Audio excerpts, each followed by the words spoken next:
Hey, welcome to our first official video. Thank you for being here. Daniel and I paid a visit to the youth house earlier this week, and here's how that went. Hey, here we are. Look at, do you recognize this door?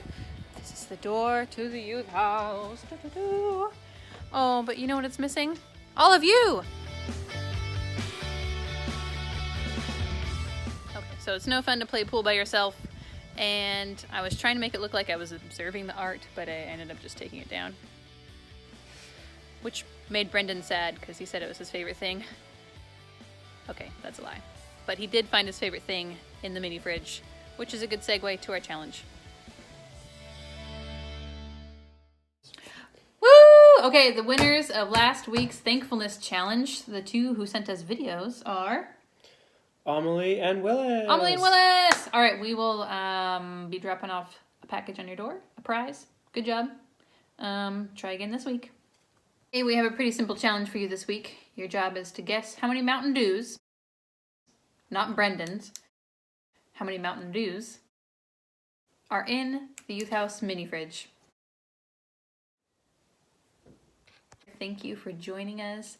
And this week we wanted to keep it simple and just have a bit of time for you to get to know us. Daniel and I wanted to share a bit about how we met and how we ended up here in Weaverville. So here we go. Here we go. We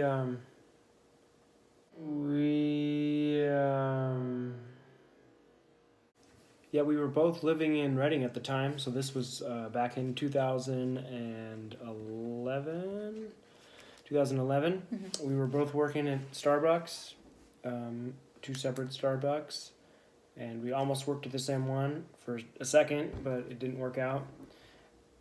And then I moved to the other one right before we met each other, and then so that was a few months before we actually got to meet, but we would have met then. Yeah, so, you saw my name written on the board, right? Yeah, it said Andrea Grove. So my last name is Wood, and Andrea's last name was Grove. So trees. Bunch of trees. I've always been a bunch of trees. Trees. Anyway. So we both, one of the pastors at Bethel asked me to help out in the school.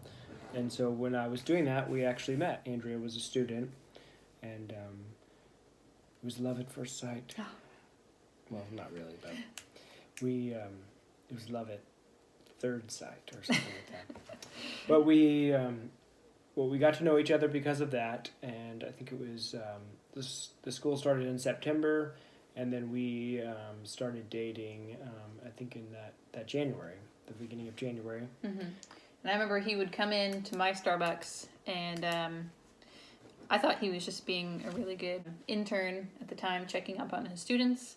Turns out he was trying to get to know me more. And my coworkers would be like, "Oh, Andrea, Daniel's here." And I would run in the back and hide because I was like, I don't know what to do right now. But he won me over. Eventually we talked and we went for walks on the river trail and got to know each other. And found out that we had really similar passions and values in life.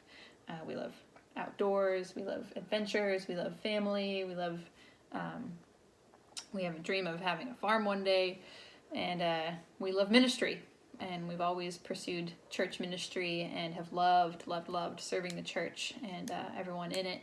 And we love the Lord so much. Just, I think both of us, well, I really dedicated my life to the Lord when I was a teenager. And I know that Daniel was raised in a Christian home, but when he was a teenager as well, just that was really a time when his relationship with the Lord began to be really real for himself.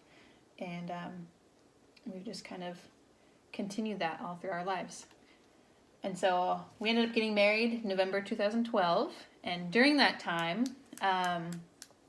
Daniel knew Dixon Slater, which I know that some of you know Dixon, some of you do not, but he moved up here and started the course. And we spoke with him about it and decided to move up here and help him get it started. So that's what brought us up here in the first place, 2012. Yeah, I guess I want to rewind just a little bit. so I had called Andrea to ask her out on the first official date, and it was I was actually at Winco, and He was at Winco. That wasn't our date. No, not no, no. Winco. Yeah, I was shopping at Winco, and I was like waiting for her to return my call. I think I had called her earlier in the day, and she called back quite a few hours later. And so she called back, and I was like, "Well, do you want to go for a walk or something?" And she was like, "Yeah, sure." And then I'm like, "Oh, well, when do you want to go?" And she's like, "Let's do today." And I was like, "Oh gosh, today!" I wasn't expecting that. So. Yeah, but Andrea just started talking about when we moved up to Weaverville and through Dixon, and we found ourselves here through the ropes course. Mm-hmm. So that was in 2012, which it's not 2012 anymore. That was 8 years ago, and that time really flies. But we really have grown to love Weaverville. This is our second time living here. We lived here. Yeah, we tried to move away once already. It didn't work out. Yeah, we... Turns out there's nowhere as good as Weaverville. Yeah, it was... Yes, we were here for like 2.5 years the first time, and then we moved away for like a year and a half. And then we've been back for several years now. Yeah, when we thought about where we wanted to raise our family, most of you have met our kids. Emma is 5 now, Jackson is 2.5, and we were trying to think of where we would want to raise our family, and Weaverville was it. It was the place to raise a young family, and the community here is just incredible, and it's very hard to find a community and a church so amazing and loving and there for you as what is here in Weaverville. Yeah. So, and Andrea touched on, we both, we've always had a heart to do ministry. We both went to school for ministry. We both went to Bethel. Went to Bethel. I went to Bible college a few years before. I have a degree in theology, which is study of the Bible. And so I love studying history. I love studying the Bible. And then BSSM was also incredible. Just very getting to know the heart of God and experiencing His love and experiencing His miracles. And I really appreciate the time that I had there. Yeah, definitely.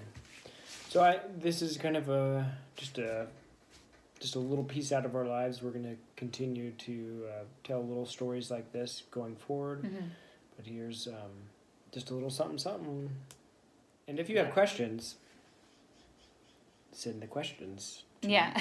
And we have answers. If you have questions, we have answers for most things. No, but if you have questions about us, because we're not really able to get to know each other in person right now, but I actually would love for you to send in any questions you have about what we just shared or about our lives. And next week, we will answer them. So text us or email us at youth@mountainchapelca.com. And we will be answering your questions next week. All right, bye. Whew, it's getting windy. Again, thank you for joining us. And if we didn't make it clear enough already, text us, or maybe I think you can comment on the YouTube channel any questions you have for us, because we're going to dedicate most of our video next week to answering your questions that you have for us. And one more thing, in lieu of me recording worship this week, I thought it'd be really fun to share some of my favorite Christian music with you, and because I know music really affects your mood, it can affect your outlook on life, and so I know that in times when I needed some encouragement, finding some Christian music that I liked really helped a lot. So a couple bands I know are All Sons and Daughters, and a song by them called Wake Up is really good. Another song, Open Wide, by Future of Forestry. I love their drumming. They're a little more unique. And another song is You're Beautiful by Phil Wickham. Daniel and I actually played this at our wedding, and we worshiped during our ceremony, and it was powerful and beautiful, and I loved it. So I'm going to put all these links to their YouTube, their songs on YouTube, in the comments, or in the, what do you call that part of our channel? Down below, right there. And I'm also going to post it right here, post their names. So anyway, look them up, and then feel free to kind of explore the other songs that they have, and we will see you next week. Bye-bye.